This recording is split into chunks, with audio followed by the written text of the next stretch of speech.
સુરતના રાજકારણમાં મોટો ભૂકંપ આવ્યો છે. વોર્ડ નંબર 18ના કોંગ્રેસના ઉમેદવાર સંજય રામાનંદીએ ઉમેદવારી પરત ખેંચ્યા બાદ હવે ભાજપમાં જોડાતા રાજકીય સમીકરણોમાં હલચલ મચી ગઈ છે.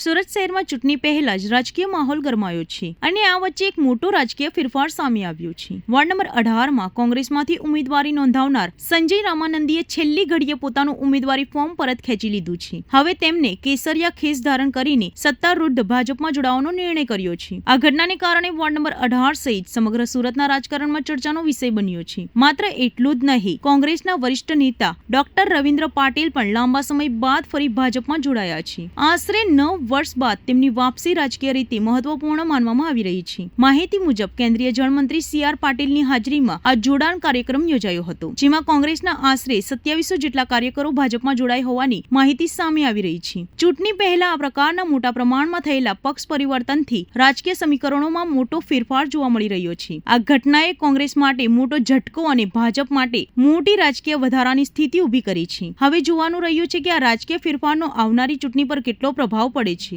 નવસારી શહેરમાંથી એક અજબ અને ચોંકાવનારી ચોરીની ઘટના સામે આવી છે, જ્યાં ચોરે ચોરી કર્યા બાદ ભાગવાને બદલે કલાકો સુધી ઓફિસમાં જ આરામ કર્યો હતો. નવસારી શહેરના જૂના થાણા વિસ્તારમાં એક અનોખી ચોરીની ઘટના સામે આવી છે, જે સાંભળીને તમે પણ ચોંકી જશો. અહીં આવેલી એક એડ એજન્સીની ઓફિસમાં રાત્રિના સમયે એક નકાબપોશ ઈસમ ઘૂસ્યો હતો. મળતી માહિતી મુજબ આ ઈસમ રાત્રે આશરે 10:26 ઓફિસમાં પ્રવેશ્યો હતો. ઓફિસમાં પ્રવેશ્યા બાદ તેણે આશરે 60,000 રૂપિયા રોકડ અને 10 ગ્રામ ચાંદીની ચોરી કરી હતી. સામાન્ય રીતે ચોરી કર્યા બાદ ચોર તરત જ સ્થળ પરથી ફરાર થઈ જાય છે, પરંતુ અહીં ઘટના અલગ રહી ગઈ છે. અસહ્ય ગરમીને કારણે આ ચોરે ભાગવાની ઉતાવળ ન કરી, પરંતુ ઓફિસમાં જ રહેલા એસીનો લાભ લીધો અને ત્યાં જ આરામ કરવા લાગી ગયો. મળતી માહિતી મુજબ ચોરે આશરે 6 કલાકથી વધુ સમય સુધી ઓફિસમાં જ રોકાઈને આરામ કર્યો હતો. સવારે લગભગ 4:53 તે શાંતિથી ઓફિસમાંથી બહાર નીકળતો જોવા મળ્યો હતો, જે સમગ્ર ઘટના સીસીટીવી કેમેરામાં કેદ થઈ હતી. આ અનોખી ઘટનાએ પોલીસને પણ આશ્ચર્યમાં મૂકી દીધા છે. હાલ પોલીસ સીસીટીવી ફૂટેજના આધારે આરોપીની ઓળખ મેળવવા અને તેને ઝડપી પાડવા માટે તપાસ તેજ કરી રહી છે. સુરતના વોર્ડ નંબર 18માં ચૂંટણી પ્રચાર દરમિયાન વિવાદ ઉભો થયો છે. ધાર્મિક લાગણી દુભાવવાના આક્ષેપો લગાવતા કોંગ્રેસના આગેવાન અસલમ સાયકલવાળાએ ચૂંટણી તંત્ર અને પોલીસને લેખિત રજૂઆત કરી છે. સુરત મહાનગરપાલિકા વોર્ડ નંબર 18 લિંબાયત પર્વત કુંભારિયામાં NCP નેશનલિસ્ટ કોંગ્રેસ પાર્ટીના ઉમેદવાર નાસિર અલી ખાન પઠાણ અને શરીફાબેન શેખ, જે બે ઉમેદવાર છે, આ પાર્ટી અજીત પવારની પાર્ટી કહેવાય છે, જે ભાજપના NDA જૂથમાં સહભાગી છે, કેન્દ્ર સરકારમાં અને મહારાષ્ટ્ર સરકારમાં. આ પાર્ટીના ઉમેદવારો છેલ્લા 2 દિવસથી લિંબાયત મીઠીખાડી વિસ્તારમાં ડોર ટુ ડોર પ્રચાર કરી રહ્યા છે અને જે પત્રિકા વિતરણ કરી રહ્યા છે, પત્રિકા હિન્દીમાં લખેલી છે, અજીત પવારનો ફોટો છે, ઘડિયાળ નિશાનનો એમનો ફોટો છે અને બંને ઉમેદવારના ફોટા છે. એમાં લખાણ લખેલું છે કે મુસ્લિમ મતદારો જાગો, हमको हिंदू मतदार वोट नहीं देते, हमको हिंदुओं को वोट नहीं देना और हमको मुसलमान को वोट देना है. આ કોમી કટ્ટર માનસિકતાવાળા વ્યક્તિઓ ચૂંટણી આવી રીતે પ્રચાર કરે તો મારા સુરત શહેરની શાંતિ, સલામતી અને એકતા, અખંડિતતા જે છે એમાં ખંડિત થશે. સુરત મહાનગરપાલિકાની ચૂંટણી પહેલા વોર્ડ નંબર 18માં રાજકીય તણાવ વધતો જોવા મળી રહ્યો છે. કોંગ્રેસના આગેવાન અસલમ સાયકલવાળા દ્વારા ચૂંટણી અધિકારીઓ અને પોલીસ કમિશનરને લેખિતમાં ફરિયાદ કરવામાં આવી છે, જેમાં ગંભીર આક્ષેપો કરવામાં આવ્યા છે. ફરિયાદ મુજબ વોર્ડ નંબર 18માં પ્રચાર દરમિયાન કેટલીક રાજકીય પાર્ટીના ઉમેદવારો દ્વારા એવી પત્રિકાઓનું વિતરણ કરવામાં આવી રહ્યું છે, જેમાં ધાર્મિક નારાઓનો ઉપયોગ કરવામાં આવ્યો છે. ફરિયાદમાં એવો પણ આક્ષેપ છે કે આ પ્રકારની પત્રિકાઓથી ચોક્કસ સમાજની ધાર્મિક લાગણીઓને ઠેસ પહોંચે તેવી શક્યતા છે અને સામાજિક વિમર્શ્ય ફેલાઈ શકે છે. અસલમ સાયકલવાળાએ પોતાના પત્રમાં માંગ કરી છે કે આ મામલે તાત્કાલિક તપાસ કરવામાં આવે અને જો કોઈ પણ વ્યક્તિ કે ઉમેદવાર આચારસંહિતાનો ભંગ કરતો જણાય તો તેની સામે કડક કાર્યવાહી કરવામાં આવે. સાથે જ આવા વિવાદિત પ્રચાર સામગ્રીના વિતરણને તાત્કાલિક બંધ કરવાના પણ રજૂઆત કરવામાં આવી છે. આ સમગ્ર મામલે ચૂંટણી પહેલા રાજકીય ગરમાવો વધી શકે છે, કારણ કે ધાર્મિક મુદ્દાઓ સાથે જોડાયેલા આક્ષેપો હંમેશા સંવેદનશીલ ગણાતા હોય છે. હાલમાં ચૂંટણી તંત્ર અને પોલીસ દ્વારા આ ફરિયાદને ધ્યાનમાં લઈને તપાસ હાથ ધરવામાં આવી રહી છે અને સલામતી અને શાંતિનો ભય ઊભો થશે. આ કટ્ટર કોમવાદી વ્યક્તિઓ કે જે આદિવાસી અનામત મહિલાની બેઠક છે એ જાણે છે, તેમ છતાં માત્ર મુસ્લિમોને મત આપવાની અપીલ કરે એટલે આદિવાસી વિરોધી માનસિકતા ધરાવે છે. એમની સામે એટ્રોસિટી મુજબ ગુનો દાખલ થવો જોઈએ અને જેમને ધર્મના નામે આવી રીતે મત માંગે છે, નારે તકબીર અલ્લાહ અકબર લખેલો એમનો જે પેમ્પલેટ છે, જે જ્યારે જમીન પર પડે છે, કોઈને કચરા પેટીમાં પડે છે, તો મુસ્લિમ સમાજ તરીકે અમારી પણ એમાં લાગણી દુભાય છે. આવા કોમવાદી વ્યક્તિઓ કોઈપણ સંજોગમાં ઉમેદવાર તરીકે ચૂંટણી પ્રચાર કરે શહેરની શાંતિ, સલામતી, એકતા માટે સારી બાબત નથી, જેની જાણ મારા દ્વારા ચૂંટણી અધિકારી કલેક્ટરશ્રીને પોલીસ કમિશનરશ્રીને અને ચૂંટણી અધિકારી જે વોર્ડના છે એમને કરવામાં આવી અને વિનંતી કરવામાં આવી કે તાત્કાલિક અસરથી આવા કટ્ટર કોમવાદી માનસિકતા ધરાવતા વ્યક્તિઓ સામે ફોજદાર આચારસંહિતા ભંગની ફરિયાદ દાખલ કરીને ફોજદારી ગુનો દાખલ કરવામાં આવે. કોમી વિમર્શ ઊભો કરવાનો જે પ્રયાસ કરી રહ્યા છે, વર્ગ વિરોધ કરવાનો જે પ્રયાસ કરી રહ્યા છે, એમની સામે એમની કલમો હેઠળ ગુનો દાખલ કરવામાં આવે અને પાસા હેઠળ ગુનો દાખલ કરવામાં આવે અને એમને સામે એટ્રોસિટી એક્ટ મુજબ પણ કાર્યવાહી થવી જોઈએ, એ મારી માંગણી છે. સુરત શહેરના સરથાણા વિસ્તારમાં આવેલા મિતુલ ફાર્મ ખાતે આજે આગની એક ગંભીર ઘટના સામે આવી છે, જેના કારણે તે વિસ્તારમાં થોડા સમય માટે અફરાતફરીનો માહોલ સર્જાયો હતો. મળતી માહિતી મુજબ અહીં આવેલા એક ગોડાઉનમાં અચાનક આગ લાગી હતી. આ ગોડાઉન ખાસ કરીને પુસ્તકો અને સ્કૂલ યુનિફોર્મ સ્ટોર કરવા માટે બનાવવામાં આવ્યું હતું. આગ લાગતા જ ગોડાઉનમાંથી ઘાટો ધુમાડો નીકળતો જોવા મળ્યો હતો, જે દૂર સુધી દેખાઈ રહ્યો હતો. સ્થાનિક લોકો દ્વારા તાત્કાલિક ફાયર બ્રિગેડને જાણ કરવામાં આવી હતી, જેના પગલે ફાયર બ્રિગેડની ટીમ ઝડપથી ઘટનાસ્થળે પહોંચી ગઈ હતી. ફાયર કર્મચારીઓએ તાત્કાલિક પાણીનો મારો ચલાવીને આગને કાબૂમાં લેવાના પ્રયાસો શરૂ કર્યા હતા. પ્રાથમિક તપાસમાં એવું માનવામાં આવી રહ્યું છે કે શોર્ટ સર્કિટને કારણે આગ લાગી હોઈ શકે છે. જો કે આ અંગેની ચોક્કસ માહિતી માટે ફાયર વિભાગ દ્વારા વધુ તપાસ હાથ ધરવામાં આવી રહી છે. આગના કારણે ગોડાઉનમાં રાખવામાં આવેલ પુસ્તકો અને સ્કૂલ યુનિફોર્મનો મોટો જથ્થો બળી ગયો છે, જેના કારણે માલિકને ભારે નુકસાન થયું હોવાનું માનવામાં આવી રહ્યું છે. ફાયર બ્રિગેડની સમયસર કામગીરીને કારણે આગને વધુ ફેલાવતી અટકાવવામાં સફળતા મળી હતી, નહીતર આસપાસના વિસ્તારોમાં પણ નુકસાન થવાની શક્યતા હતી. સદનસીબે આ સમગ્ર ઘટનામાં કોઈ જાનહાનિ કે ઈજાના સમાચાર સામે આવ્યા નથી, જે મોટી રાહતની વાત છે. હાલમાં આગ પર સંપૂર્ણ રીતે કાબુ મેળવી લેવામાં આવ્યો છે અને સ્થિતિ સામાન્ય બની રહી છે. Station fire officer Vinodbhai Rojivadiya. Fire control દ્વારા 2:30 કલાકની આજુબાજુ અમને કોલ મળેલો હતો તો મિતુલ ફાર્મમાં ગોડાઉનમાં આગ છે. જે ઘટનાસ્થળે આવીને તપાસ કરતાં મિતુલ ફાર્મની અંદર એક નાનું 10x15નું સમથી નાનું એક સ્ટોર મંડપ સર્વિસનો સ્ટોર બનાવેલો હતો. આમાં શોર્ટ સર્કિટથી આગ લાગેલી હતી.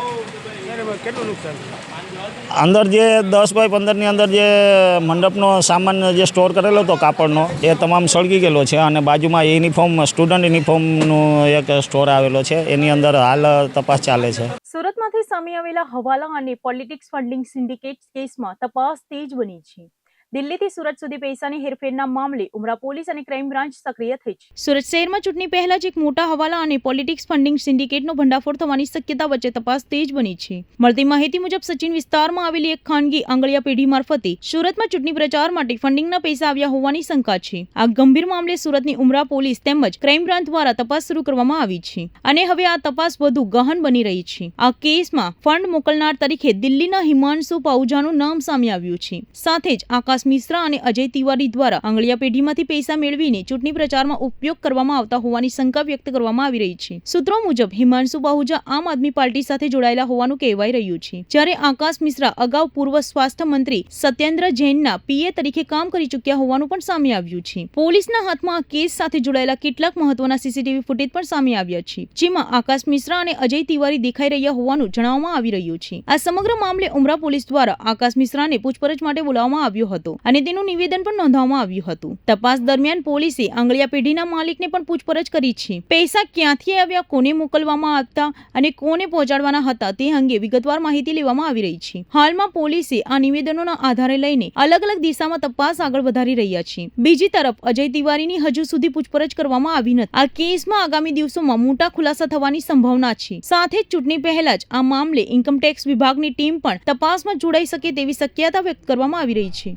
આજે વહેલી સવારે ઉમરા પોલીસ સ્ટેશનમાં એક માહિતી મળી હતી કે દિલ્હીના આપના એક જે સિનિયર લેવલના કાર્યકર છે હિમાંશુ પાહુજા, જે દિલ્હીના જનકપુરી વિસ્તારમાં રહે છે, એ હવાલા મારફતે કરોડો રૂપિયા સુરતમાં જ એક આમ આદમીના અન્ય એક આકાશ મિશ્રાને મોકલી રહ્યા છે. આ બાતમી આધારે સુરત ઉમરા પોલીસ સ્ટેશનની ટીમ દ્વારા આકાશ મિશ્રાને બોલાવવામાં આવ્યા હતા અને એની સાથે ક્રાઇમ બ્રાન્ચની ટીમ પણ ઇન્ટ્રોગેશનમાં જોડાણી હતી અને આ લોકોની પૂછપરછમાં છેલ્લા 5 જ મહિનામાં હિમાંશુ પાહુજા દ્વારા સુરતની એક આંગળીયા પેઢીમાં 5 થી 6 ટ્રાન્ઝેક્શન કરવામાં આવ્યા છે, જેમાં 1 કરોડ, 1.25 કરોડની આસપાસની રકમ 5-6 મહિનામાં અહીંયા મોકલવામાં આવી છે. જે ઇન્ફોર્મેશન મળી હતી એમાં એક આંગળીયા પેઢી તો આઈડેન્ટિફાઈ થઈ છે, હજી અન્ય મારફતે પણ મોકલવાની પૂરી શક્યતા રહેલી છે અને આ ફંડનો ઉપયોગ આગામી જે ચૂંટણીઓ આવી રહી છે એના ચૂંટણીના અનુસંધાને એના ફંડિંગ તરીકે કે એના પોલા તરીકે ઉપયોગ થવાની માહિતી આધારે આ કાર્યવાહી કરવામાં આવેલી હતી. અત્યારે આમાં આકાશ મિશ્રાની પૂછપરછ કરવામાં આવી છે. નજીકના ભવિષ્યમાં ઘણા બધા નામ અન્ય આ ચેનલમાં મળી આવ્યા છે. તમામની પૂછપરછ કરવામાં આવશે. ઉપરાંત ઇન્કમટેક્સને પણ જાણ કરવામાં આવી છે અને આગળની કાર્યવાહી ઇન્કમટેક્સ દ્વારા પણ કરવામાં આવી રહી છે. અને આ આખું એક જે સિન્ડિકેટ છે એમાં તમામ 8 થી 10 લોકોના નામ મળ્યા છે. તમામની સામે આગળની કાર્યવાહી કરવામાં આવશે. અજય તિવારી કોણ છે સાથે? અજય તિવારી પણ એક બહારનો છે જે ગુજરાતમાં નથી રહેતો પણ ઘણા ટાઈમથી ગુજરાતમાં છે અને જે આકાશ મિશ્રાની સાથે મળીને પૈસા લેવા દરેક વખતે જાય છે અને આ બંને અહીંના મેઇન માણસો છે. અને જે હિમાંશુ પાહુજા દ્વારા પૈસા મોકલવામાં આવે છે એ આ બંને દ્વારા રિસીવ કરી અને આ સર્ક્યુલેટ કરવામાં આવે છે. એ ઇન્વેસ્ટિગેશનમાં ચાલુ છે એટલે હાલમાં નહીં કહે છે. એ સ્થાનિક સ્વરાજ્યની ચૂંટણીને અનુલક્ષીને આ ફંડિંગ આવી રહ્યાનું પ્રાથમિક દ્રષ્ટિએ લાગી રહ્યું છે. સર 8 થી 10 લોકો છે એમની શું ભૂમિકા છે? આ બધા જ મની સર્ક્યુલેશનમાં છે અને અલગ અલગ એમને તમામને જવાબદારીઓ સોંપાયેલી છે. પૈસા આવ્યા પછી અલગ અલગ જગ્યાએ ડિસ્ટ્રીબ્યુટ કરવાનું અને એ કામગીરીમાં સંડોવાયેલા છે. સર આકાશ જૈન જે છે એ સત્યેન્દ્ર જૈન આકાશ જે સત્યેન્દ્ર જૈન કે પીએ રહી ચૂક્યો આકાશ મિશ્રા છે એ કોઈ સિનિયર પોલિટિકલ લીડરની સાથે રહેલાનું અત્યારે એમને એને કન્ફેસ કરેલું છે.